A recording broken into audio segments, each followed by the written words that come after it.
Accounting Standard 7. Construction Contracts. This standard prescribes the accounting for construction contracts in the financial statements of the contractors.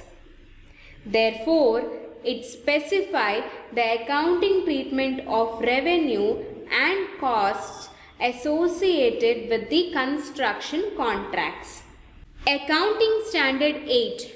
Accounting Policies, Changes in Accounting Estimates and Errors.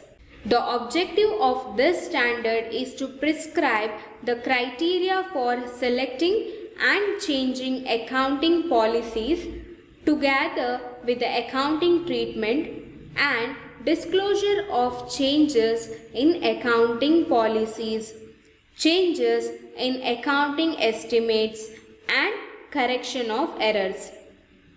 The standard is intended to enhance the relevance and reliability of an entity's financial statements and the comparability of those financial statements over time and with the financial statements of other entities.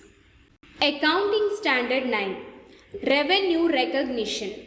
This standard deals with the basis for recognition of revenue in the statement of profit and loss of an enterprise. The standard is concerned with the recognition of revenue arising in the course of ordinary activities of the enterprise from sale of goods, rendering of services, and interest, royalties, and dividends.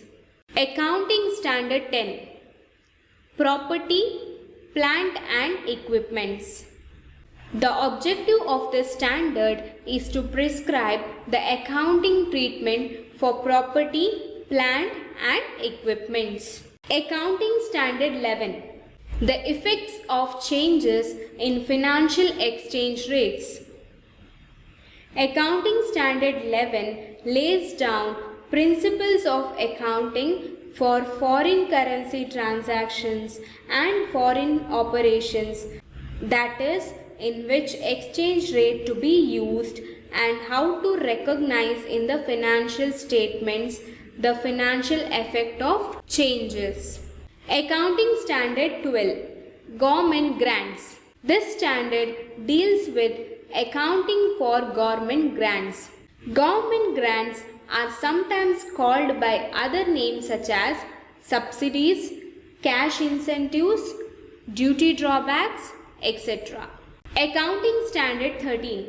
Accounting for Investments. This standard deals with accounting for investments in the financial statements of the enterprise and related disclosure requirements.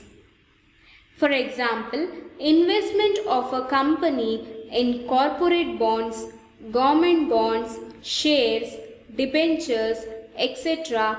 must be disclosed in the books of accounts.